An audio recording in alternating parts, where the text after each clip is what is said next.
It's the Joel Shit Show featuring Joel Shit. Hi, welcome to the Joel Shit Show. I'm your host, Joel Shit.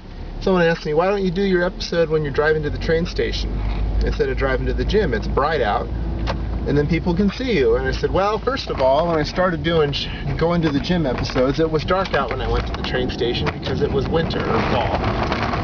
So that's no longer applicable. So I don't really have an excuse now other than maybe if I forget, then I'm screwed because I don't have a backup. If I forget to do an episode when I drive to the gym, I can do it when I drive to the train station. But anyway, yesterday I went to the Stanford campus in the afternoon and then missed my train to get home, so I went to Loving Hut to have a late lunch.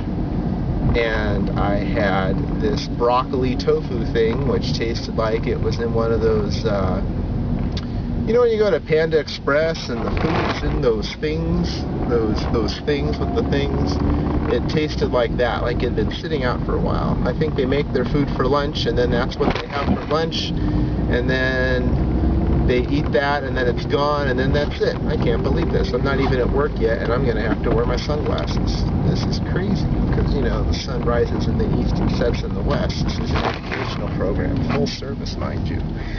But it's kind of an interesting place, because, like, you want to support an independent business, so you eat somewhere like the Loving Hut. But the Loving Hut's a chain. But is it inherently evil because it's a chain, you know? Is it Denny's? No, not really. So I don't know what to make of Loving Hut, but you know, I ate there, and I can't change what I've already done.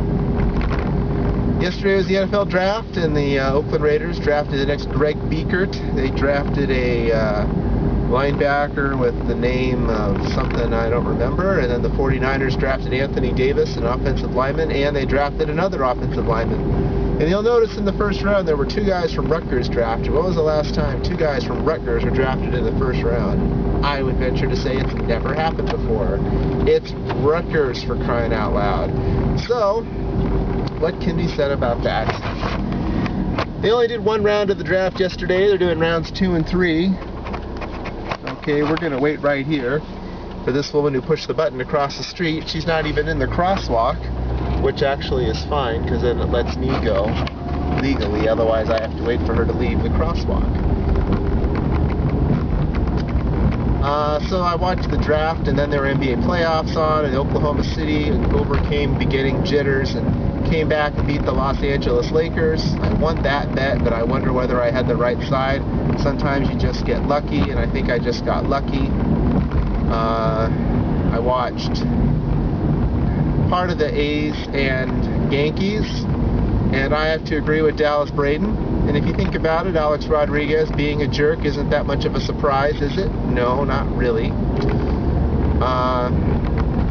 So for those who don't know, there's a foul. Alex Rodriguez is a first, and whoever the hell it is up after him, I don't know, Mickey Mantle, whatever, hits a ground ball foul, or he hits a ball foul, and A-Rod had already rounded second and was on his way to third. We're going to run this red light. Yeah, screw me, I know, I'm an asshole. If I had been speeding earlier, I wouldn't have missed the light.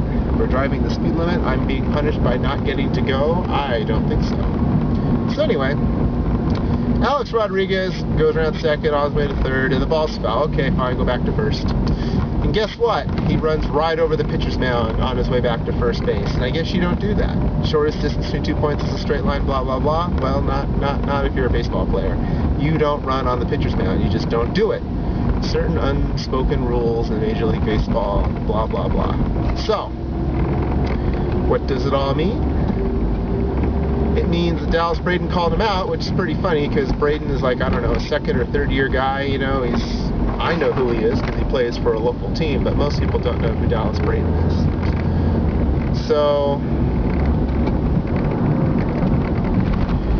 A-Rod, of course, is A-Rod. Everybody knows Alex Rodriguez for whatever reason, and so he's like, this guy doesn't know what he's talking about, and all this, and I think it's pretty funny, because it is a perfect microcosm of how Alex Rodriguez puts himself above the game. In that regard, maybe he's worse than A-Rod.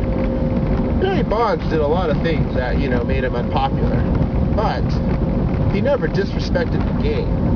in a way that was so blatant and obvious to everyone. I mean, we're operating on the precipice of everyone does some kind of anything to be as good as they can possibly be, and so he didn't do anything any different than anyone else. He was injured a lot and needed to do what he could to recover from his injuries. Let's not get into that again.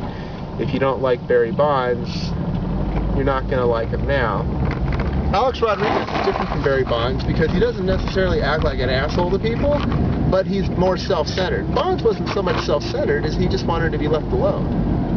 People were getting in his space. A-Rod wants people in his space. He likes the attention. They're different personalities. And really, it's your opinion whether you think one guy's worse than the other. I mean, and you're going to be right. I mean, there's no real clear-cut evidence that says whether A-Rod or Barry Bonds is a bigger jerk or a bigger asshole or whatever. Well, I guess more accurately, you can't. The one that you like better, you're not going to be wrong, whatever your reason is for that.